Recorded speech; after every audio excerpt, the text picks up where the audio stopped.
오늘은 선한 열매를 맺게 하시며 선한 열매를 맺게 하시며라는 제목으로 우리 하나님 말씀 함께 나누도록 하겠습니다. 우리가 지금 살펴보고 있는 구절은 골로새 교회를 향한 사도 바울의 기도의 내용을 보고 있는데 가장 먼저 기도했던 것은 골로새 교회 성도들이 하나님의 뜻을 알기를 원한다 하는 것이었고, 그것을 알기 위해서 신령한 지혜와 총명이 있기를 기도를 했습니다. 또 두 번째는 주께 합당하게 행하여 범사의 그를 기쁘시게 하기를 원한다 기도했고, 그렇게 주 앞에 합당하게 행하고 주를 기쁘시게 하는 삶을 살았을 때 성도들에게 나타나는 그 성숙한 열매가 있는데, 오늘 읽은 구절에 보시면 가장 첫 번째로 선한 열매를 맺게 하신다 하는 거 볼 수 있습니다. 그러니까 나무가 좋으면 그 선한 열매를 맺습니다. 그 나무가 나쁘면 나쁜 열매를 맺는 것이고, 나무가 사과나무면 사과를 맺습니다. 사과인데 배를 맺거나 포도가 나거나 그럴 리가 없다는 거예요. 그래서 나무가 나무라면 당연히 열매를 맺어야 되는 것이고, 그 열매를 통해서 그 나무의 본질을 알 수 있게 되는데, 나무가 열매가 없거나 잎이 시들어가거나 하면 어디에 문제가 있냐면 뿌리에 문제가 있습니다. 그래서 세례 요한이 회개를 외쳤을 때 도끼가 나무 뿌리에 놓였다 이런 표현하는 거 볼 수 있어요. 그 상식적으로 도끼는 뿌리하고는 전혀 상관이 없는 도구입니다. 여러분 뭐 나무 뿌리 정리하고 뭐 뿌리 캐실 때 도끼로 캐시는 분 있습니까? 그런 사람 없죠. 도끼라는 건 나무 중간을 자르는 거예요. 뭐 가지를 자르거나 가지치기 하거나 둥치를 자르는 건데, 뿌리에 도끼가 놓였다는 건 근본적인 회개를 요구한다는 거예요. 그래서 뿌리부터 썩었다, 뿌리부터 잘못됐다. 그러니까 중간에 나무 기둥 쳐내고 가지 쳐내고 그런 정도로 안 된다는 거예요. 회개라는 건 완전히 가던 길을 돌아서서 뿌리부터 바뀌는 회개해야 된다 하는 것이죠. 그러니까 눈에 보이는 잎이나 가지나 뭐 나무 줄기 둥지에 아무리 영양분 공급하고 물 줘봐야 소용없다. 뿌리가 마르면 그 나무는 소생하지 못하기 때문에 뿌리부터 손을 봐야 된다는 겁니다. 그래서 마귀는 우리에게 무슨 일을 하느냐, 근본적인 걸 보지 못하게 만드는 거예요. 뿌리를 보지 못하게 만들고 계속 보이는 것들에 집중하게 만들어서 거기 자꾸 손 대는 겁니다. 이것도 해보고 저것도 해보고 여기도 고쳐보고 저기도 고쳐보는데 그렇게 안 돼요. 그러니까 뿌리가 바뀌지 않으면, 뿌리의 건강이 유지되지 않으면 나무는 결국 말라버릴 수밖에 없는 겁니다. 그러니까 현상을 자꾸 보시고 그 보이는 현상에다가 시간과 물질을 자꾸 투자하는 건 잘못 쓰는 겁니다. 그렇게 잘못된 방향으로 일생 시간 쓰고 내가 가진 거 쓰다 보니까 하나님이 우리에게 은혜로 주신, 또 복으로 주신, 또 말씀으로 주신 형체들을 다 망가뜨리는 거예요. 그걸 죄라고 부르는 겁니다. 잘못 쓴다는 거예요. 그래서 죄는 다른 방법이 없어요. 회개 외에는 그 죄를 잘못된 걸 돌이킬 수 있는 방법이 다른 방법이 없습니다. 그래서 우리가 예수 그리스도를 믿으면 그 사람은 선한 열매를 맺을 수 있게 되는데, 그 선한 열매의 가장 첫 번째 열매가 뭐냐? 회개의 열매예요. 그래서 계시록 보시면 이 세마포는 성도들의 옳은 행실이로다 이런 표현이 나오는데, 우리는 이런 그 구절을 읽으면 내가 윤리 도덕적으로 옳은 행실을 해야 된다고 생각하시는데, 근본적인 옳은 행실이 회개예요. 회개예요. 그러니까 여러분들이 회개의 행실을 먼저 해야 세마포를 입게 되는 겁니다. 그 회개라는 건 안에서 일어난 변화가 바깥으로 표출되는 거예요.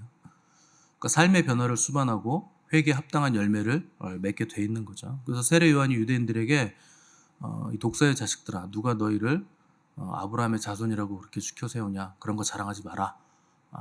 그래서 회개에 합당한 열매를 맺어라 이렇게 외치죠. 유대인들이 물어봐요. 도대체 회개에 합당한 열매라는 게 뭐냐? 우리가 어떻게 해야 되겠냐? 물어보니까 옷 두 벌 입는 자들은 옷을 나눠줘라. 니네 것만 쟁이지 마라. 또 먹을 거 있는 사람들 나눠서 먹어라. 너만 배불리지 마라. 또 세리들에게는 너희들 부과된 세금 외에는 거두지 마라. 그리고 군병들에게는 사람에게 강탈하지 말고 또 거짓으로 고발해서 상금 타지 말고 하나님께서 너에게 주신 것, 그 있는 것으로 감사히 여길 줄 알아야 된다. 이런 얘기를 하죠. 회개에 합당한 열매라는 거 별거 아닙니다. 여러분들이 그 초등학교 때나 유치원 때 배우셨던 거 그거 하라는 거예요. 착하게 살라는 거예요. 먹을 거 있으면 친구랑 나눠 먹고, 싸우지 말고 사이좋게 지내고, 사랑해주고. 그게 여러분 회개에 합당한 열매라는 거예요. 그러니까 이 착하게 산다는 게 단순히 뭐 윤리적이고 도덕적이냐 그런 거 아닙니다. 하나님이 주신 은혜에 만족하는 삶이기 때문에 얼마든지 나눌 수 있고, 내가 손해볼 수 있고, 함께 걸어갈 수 있다는 거예요. 그러니까 우리는 그 속 사람이 비어 있으면 자꾸 욕심을 부립니다. 내 걸 자꾸 쟁이려고 하는 건 속이 비어서 그래요. 그래서 겉사람을 자꾸 채우려고 하는 거죠. 그래서 사람도 속이 빈 사람은요, 겉을 화려하게 치장합니다. 그 속이 비었다는 뜻이에요. 그러니까 속이 꽉 찬 사람은 겉에 별로 신경 안 쓰죠. 그 안에 주님으로 꽉 찬 사람들은 뭐 이렇게 겉을 자꾸 치장할 필요 없습니다. 그래서 속이 빈 사람은 뭔가 그 다른 조건으로 자꾸 채웁니다. 교육을 많이 받든지, 돈을 많이 모으든지, 뭐 하다못해 사람들에게 젠틀하게 대하는 뭐 예의를 잘 지키든지. 근데 그런 건 소망이 없어요. 그걸 성경에서 뭐라고 부르냐? 그 회칠한 무덤이라고 부르는 거예요. 그 속이 꽉 찼는데 그런 것들이 표현돼서 나오는 것들은 상관없는데, 속이 비었는데 겉으로 그렇게 치장하는 거, 소망 없다는 거예요. 거기에 자녀들이 공부를 잘하고 똑똑하고 착해도 거기에 소망 없습니다. 내 자녀 착하다고 자꾸 자랑하시는 분들이 있는데 소용없어요. 주님을 만나야 돼요. 그 속에 주님이 있어야 돼요. 내 남편이 착해요, 나한테 잘해줘요, 그것도 소용없습니다. 잘해주면 잘해주는 대로 문제가 생기고, 못해주면 못해주는 대로 문제가 생겨요. 땅은 그래요. 땅에 충만이 어디 있습니까? 땅은 항상 흑암이고 기품이고 공허고 뭐 이런 거밖에 없는 거예요. 혼돈하고 공허하죠. 거기에 하나님의 말씀이 떨어져야 창조의 기적이 일어나는 거지, 말씀 떨어지지 않고 하나님의 영이 운행하시지 않으면 땅은 그냥 그대로 혼돈하고 공허하고 흑암이 기품 위에 있는 겁니다. 그 창조 역사가 일어나지 않으면 거기서 벗어날 수가 없는 거죠. 그래서 죄를 고백하는 거, 죄를 회개하는 거, 여기서부터 시작하지 않으면 신앙생활을 못하는 거예요. 근데 많은 그리스도인들이 회개를 잘 안 합니다. 처음에 이제 회개해서 예수 그리스도의 십자가에 감격해서 회개하면 끝난 줄 알아요.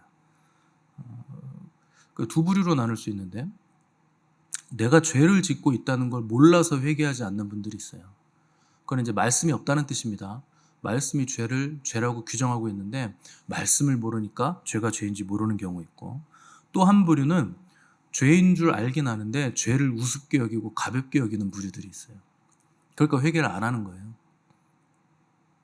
어떤 분들은 뭐 매일 회개해야 됩니까? 네, 매일 회개해야 됩니다. 여러분들은 생각하는 것마다 죄고, 저 포함, 말하는 것마다 죄고, 행동하는 것마다 죄예요.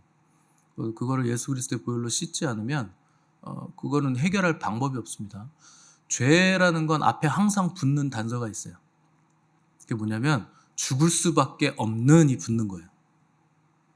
여러분, 가벼운 죄가 있고 무거운 죄가 있는데 가볍든 무겁든 상관없습니다. 죄는 그 앞에 단서가 붙어요. 죽을 수밖에 없는. 그걸 어떻게 해결합니까? 땅에 있는 그 어떤 것으로도 죄를 해결할 방법이 없어요. 뭐 뾰족한 방법이 있습니까? 그거 여러분 십자가 앞으로 나가지 않으면 그건 방법이 없는 거예요. 그 회개라 그러는 거예요, 그거를. 근데 죄를 우습게 여기고 죄책감을 못 느끼시는 분들이 있는데, 세상에서는 그걸 뭐라고 부르냐면 사이코패스라고 부릅니다. 죄책감을 못 느끼는 사람을 사이코라고 부르는 거예요. 근데 영적인 사이코패스들이 있습니다. 교회 다닌다고 하면서, 예수님 믿는다고 하면서 죄를 죄로 여기지 않고 무겁게 여기지 않는 거죠. 죄책감을 느끼지 않는 거예요. 사이코패스의 특징이 뭐냐면 양심의 가책을 느끼지 않고 굉장히 극악한 반사회적인 행동을 하면서도 죄책감을 못 느끼는 거예요. 근데 여러분, 내가 죄책감을 느낀다고 죄가 아니고 죄책감을 안 느낀다고 해서 죄가 아닌 거 아닙니다. 우리 감정과 느낌은 아무 상관없어요. 죄라는 건 하나님이 죄라고 하신 게 죄예요. 그러니까 내가 죄책감을 못 느끼니까 죄가 아니다? 그게 사이코예요. 기준이 뭡니까? 하나님의 말씀이죠. 말씀이 죄라고 하면 죄인 건데, 나는 죄책감을 안 느끼니까 회개 안 해. 그러니까 이런 영적인 사이코패스들이 있다는 거예요. 예전에 그 미국의 법정에서 그 살인, 연쇄살인을 해놓고 변호사도 선임 안 하고 자기가 자기를 변호한 사이코가 있었습니다. 진짜 사이코패스인데요. 자기가 무죄라고 주장했어요. 근데 왜 무죄라고 주장했는지 아십니까? 나는 내가 한 일에 대해서 죄책감을 느끼지 않으므로 나는 무죄다. 그래서 사형당했습니다. 그게 사이코패스예요. 근데 그리스도인들이요, 죄를 지어놓고도 회개를 안 합니다. 죄책감을 못 느끼는 거예요. 이 정도야 뭐 가벼운 죄지. 그 앞에 단서가 붙어요. 죽을 수밖에 없는. 모든 죄 앞에는 죽을 수밖에 없는이 붙습니다. 그거 회개 안 하면 그 죄가 쌓이겠죠. 그래서 참된 기쁨을 얻으려면 반드시 죄를 고백하셔야 돼요. 다윗이 죄를 지었을 때 시편에서 고백하는 거 보면 주님 나에게 구원의 기쁨을 회복시켜 주십시오. 이렇게 기도하는 거 볼 수 있죠. 죄는요, 우리의 기쁨을 다 뺏어가는 거예요. 그 여러분들이 하나님 믿는다고 하면서 얼굴이 왜 싸나워지는 줄 아세요? 죄를 고백하지 않아서 그래요. 죄를 지어놓고도 내가 저 사람한테 미운 마음이 있는데도 그걸 애통히 여기지 않는 거예요. 내 안에 있는 그 죄가 분명히 있는데, 여러분들은 집에서 사실 때 우리 집에 돼지 한 마리가 들어와서 벽에 똥치라고 그 막 돼지우리로 만들어가는 거 보면서 가만히 놔둡니까? 그렇게 해서 사실 수 있어요? 근데 속 사람을 그렇게 놔두는 거, 방치하는 거예요.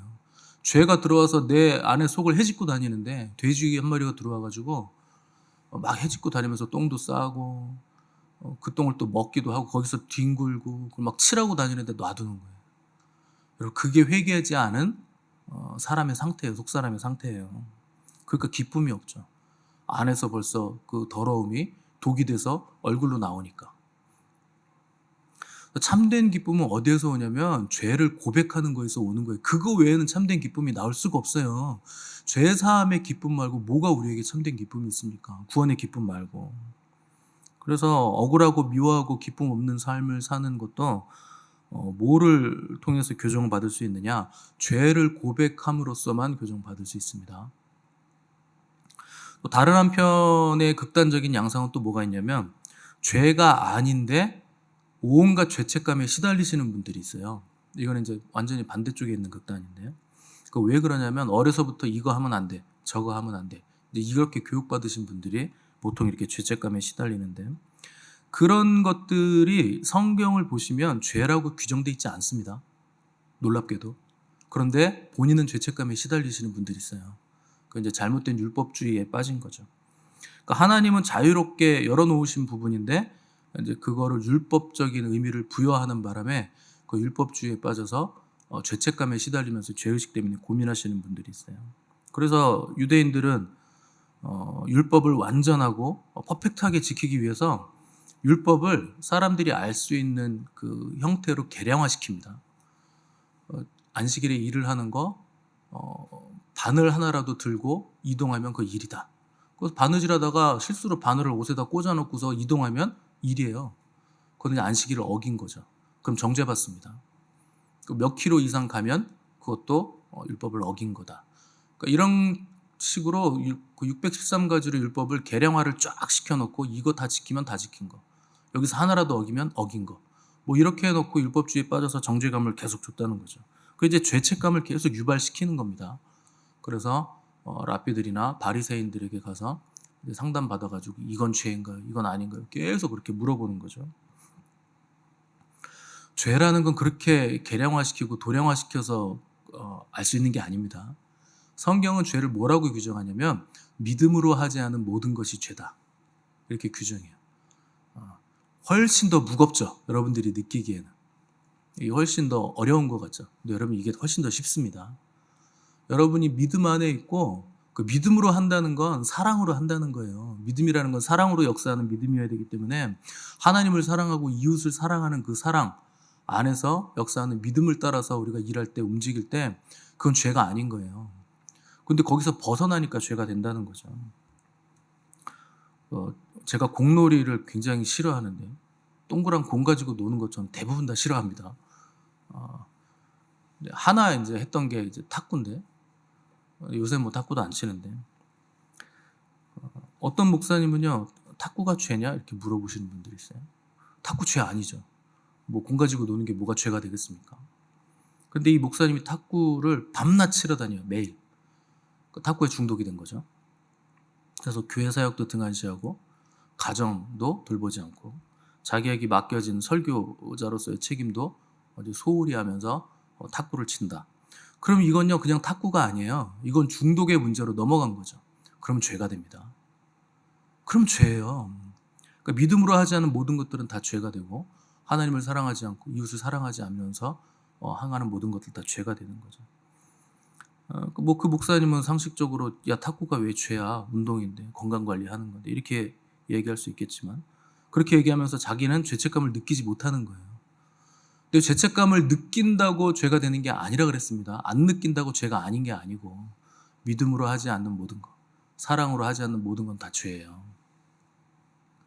그래서 이웃들을 대할 때 내가 뭐 말 잘못한 거 있어? 자기가 혼자 기분 나빠서 저러는 거지. 박수는요 손바닥이 부딪혀야 소리가 나요. 내가 사랑으로 대하지 않았기 때문에 그런 반응이 나오는 겁니다.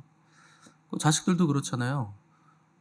왜 상처를 자식들이 받습니까? 늘 말씀드리지만 옳은 말이라서 상처를 받는 겁니다. 틀린 말을 해서 상처받는 게 아니에요. 아휴 저 틀린 말이라서 내 상처받았어. 그런 거 아니에요. 너무나 옳은데 사랑 없이 그냥 막 던지니까 상처를 받는 거예요.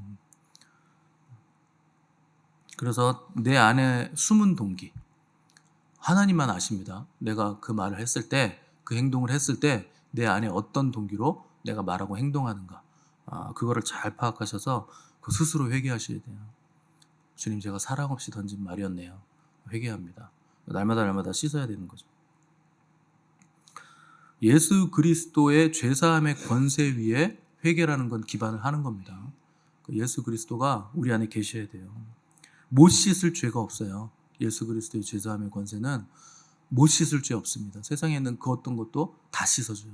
그래서 예수님이 창녀였던 막달라 마리아의 죄를 씻어주셨을 때 막달라 마리아는요 정결해진 거예요. 그때 순결해진 거예요. 예수 그리스도께서 죄를 씻어주셨기 때문에 그 여성성을 새롭게 회복시켜 주신 거예요. 순결한 여성으로. 그게 예수 그리스도의 보혈의 능력이에요. 죄사함의 능력이에요. 그 주님의 죄사함의 권세와 보혈의 능력은 그런 힘을 가지고 있는 거예요. 그래서 회개라는 건 이 권세를 통해서 돌이킨 사람을 새롭게 해서 그 선한 열매를 맺게 하는 능력입니다. 조건은 뭐냐? 우리가 우리의 죄를 자백할 때 그런 능력이 우리에게 역사하는 거예요. 그래서 요한일서 1장 8절에 보시면 만일 우리가 죄가 없다고 말하면 스스로 속이고 또 진리가 우리 속에 있지 않다. 또 우리가 우리 죄를 자백하면 그는 미쁘시고 의로우사 우리 죄를 사하시며 우리를 모든 불의에서 깨끗하게 하실 것이요. 그래서 어떤 청년이 죄책감 때문에 고민하는데 상담을 합니다. 그러면 이제 제가 물어보죠. 회개했냐? 했습니다. 몇 번 했냐? 그래서 100번 했습니다. 그럼 이 구절 한번 읽어봐라. 우리가 우리 죄를 자백하면 그는 미쁘시고 의로우사 우리 죄를 사하시며 우리를 모든 불의에서 깨끗하게 하실 것이요. 됐지? 그러면 죄책감이 근데 안 없어진대. 그럼 또 읽어봐라. 우리가 우리 죄를 자백하면 우리를 모든 불의에서 깨끗하게 하실 것이요. 어떠냐? 그럼 죄책감이 있대요. 너 그럼 회개해라. 회개 100번 넘게 했어요.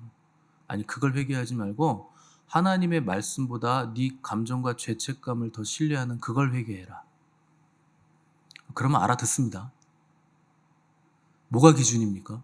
내 감정이 기준이에요? 내 죄책감이 기준이에요? 아니에요. 진리의 말씀이 기준이에요. 회개했으면 하나님은 기억 못하는 죄예요. 내 죄책감이 남아있다고 해서 그 죄가 여전히 죄인 거 아닙니다.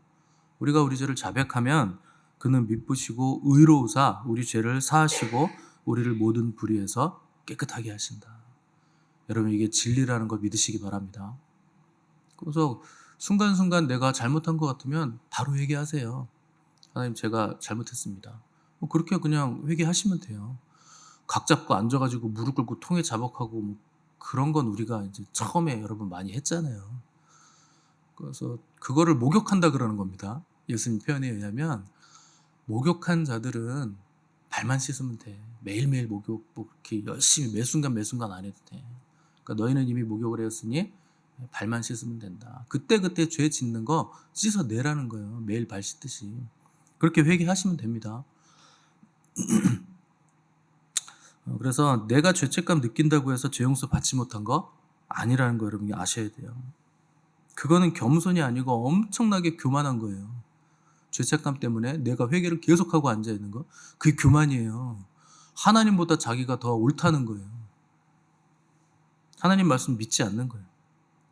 그래서 마귀는 계속 속삭입니다. 야, 죄 용서 받는 게 그렇게 쉬울 리가 없잖아. 그러면요, 주님이 마귀의 시험을 물리치셨듯이 우리도 물리쳐야 되는 거예요. 뭘로 물리칩니까? 하나님의 진리의 말씀으로 물리치는 거예요. 그래서 우리가 우리 죄를 자백하면 그는 부시고 의로우사 우리 죄를 사하시며 우리를 모든 불의에서 깨끗하게 하신다. 아멘. 그럼 끝나는 겁니다. 그 말씀에는 능력이 있어요. 그 에너지가 있기 때문에, 살아있는 말씀이기 때문에 그 말씀이 살아서 역사를 합니다. 그래서 성경은 마귀를 대적하라 그리하면 너희를 피하리라 그러죠. 대적할 때 진리의 말씀으로 하는 거예요. 그래서 말씀을 선포하면 물러갑니다. 진리로 무장한다는 건 내 감정이나 느낌에 기반하지 않았다. 나의 믿음은 내 감정이나 느낌에 서 있는 것이 아니고 진리의 말씀 위에 서 있다. 그걸 선포하는 겁니다. 그래서 회개라는 게 굉장한 특권이에요.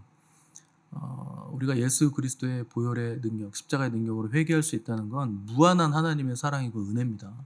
죄사함 받을 수 있는 유일한 길이 그거기 때문에 날마다 회개하는 사람만 그 속사람이 살아나는 은혜를 경험할 수 있는 거예요. 그래서 무엇보다 중요한 게 회개예요. 은사보다 중요한 게 회개고, 그 어떤 능력보다 중요한 게 회개고, 우리 환경이 나아지는 것보다 중요한 게 회개예요. 회개 없이는 회복이 없습니다. 회복 없이는 부흥도 없어요. 무슨 교회들이 자꾸 부흥을 이렇게 얘기하시는데, 부흥은요 가장 먼저 선행되어야 될 조건이 있어요. 그게 회개예요. 이 나라의 회복도 회개 없이는 회복이 없습니다. 교회들이 아무리 광화문 가가지고 100만이 모이고 1000만이 모이고 전 세계 인구가 다 모여도요, 회개를 하지 않으면 소용없어요. 회복 안 와요. 부흥 안 와요. 배도한 거 다 회개해야 되고, 교회 안에서 대형교회에서부터 시골교회까지 트로트 가수 불러서 무슨 축제하고 이러면서 하나님 예배하는 자리에서 트로트 불러 제끼는 거 다 회개해야 됩니다. 추도 예배 드리는 거 귀신 초대하는 거예요. 그것도 다 회개해야 돼요. 예배라는 것 앞에 이상한 거 갖다 붙인 거 다 회개해야 돼요. 무슨 목사, 출판 기념 예배 이런 거 다 회개해야 됩니다. 예배는 하나님 거예요. 왜 거기다 뭘 자꾸 갖다 붙입니까? 그런 거 교회들이 회개하지 않으면 무슨 부흥이 옵니까? 회복도 안 돼요. 다 회개해야 돼요. 그래서 회개를 통해서만 회복이 있고, 회복을 통해야 생명을 얻을 수 있고, 그 생명이 우리 안에서 역사해야 우리가 선한 열매를 맺어갈 수 있는 거예요.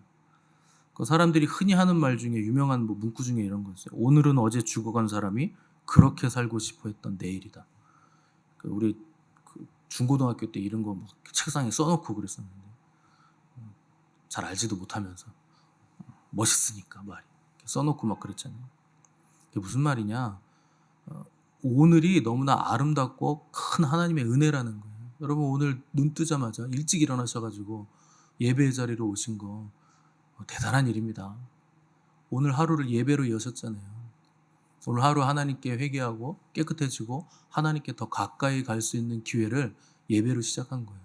얼마나 놀라운 선택입니까? 그러니까 여러분들이 훌륭하신 거죠. 그게 은혜예요. 이렇게 시작해야 여러분들이 오늘 하루 동안 그 선한 열매를 맺어갈 준비가 되시는 거예요. 그래서 여기저기 막 기웃거리는 게 아니고, 생명을 얻어서 속사람이 강건하게 돼서 선한 열매를 맺어가는 일에 여러분들 열심을 내셔야 됩니다. 하나님은요 사랑하는 자들만 상대하세요. 사랑으로 역사하는 자들만 상대하세요. 하나님이 우리를 지으실 때 사랑의 상대로 지으셨기 때문에 하나님의 사랑을 우리에게 부으시고, 그 사랑을 가지고 그 이웃들을 사랑하는 자들, 그들에게 더 큰 은혜를 주시는 거예요. 그래서 목회자도, 성도를 사랑하는 목회자들은 좋은 얘기 안 해요. 무조건 잘 된다는 얘기도 안 하고 다 천국 간다는 얘기도 못 합니다. 그거는 방만한 거예요. 그 진짜 성도를 사랑하는 목회자는 그 싫은 소리를 합니다. 그 하나님의 음성을 전달을 하고, 선생님이 학생을 사랑하면 꾸중을 하는 거예요. 똑같아요. 그냥 아예 그뭐 네 인생 네가 사는 거지 뭐 내가 뭐 싫은 소리 하냐, 우리 관계만 어려워지지. 그냥 목회자도 아이 뭐 성도들한테 뭐 싫은 소리를 해요. 그렇게 하면 성도 다 떠나요. 그냥 잘 믿으면 돼요. 잘하고 있어요. 그거 얼마나 가볍습니까? 그럼 이제 하나님 앞에 가서 책만 받아요. 너는 너의 양들을 어떻게 목양을 했느냐, 그 책만 받습니다. 그 원래 그 목회라는 건 그 하늘의 것을 받아서 성도들에게 전달하는 거예요. 그 신령한 것을 받아서 신령한 것들을 전달하는 거죠. 힘든 거예요. 그 받는 사람들도, 여러분들도 그 훈련을 받아야 되기 때문에 힘든 겁니다. 신앙생활이 그렇게 녹록한 게 아니에요. 그런데 확실한 건 점점 쉬워집니다. 저는 예전에 우리 스승 목사님이 갈수록 쉬워진다는 말이 믿겨지질 않았어요. 왜냐면 너무 치열하니까 신앙생활이 힘들어요. 근데 지금은 알아요. 갈수록 쉬워지고 편해지는구나. 그리고 가벼워지는구나. 그 길에서 주님이 내 멍에는 쉽고 내 짐은 가볍다 그러셨구나. 그런 걸 알게 돼요. 점점 가벼워집니다. 점점 더 영의 형체가 만들어져요. 어떻게 그렇게 됐느냐? 여러분들이 지금 훈련을 받으시고 치열하게 살아가시면 그렇게 됩니다. 유능한 장수는 평화의 때에 놀지 않습니다. 평화의 때 땀을 흘리고 훈련을 하지. 평화의 때 땀을 흘리지 않으면 전쟁의 때 피를 흘리게 됩니다. 그거 당연한 거예요. 그래서 심은 대로 거두기 때문에 평화의 때 땀을 흘리고 훈련을 해야 되는 거죠. 그래서 여러분들이 지금 말씀을 많이 듣고 성경 뭐 많이 읽고 뭐 양육도 받고 설교 듣고 지식적인 거 많아지시는데요. 여러분과 아는 대로 땀 흘려서 움직이지 않으면 소용없어요. 음식 시켜놓고 먹지도 않고 냄새만 맡고 있는 거예요.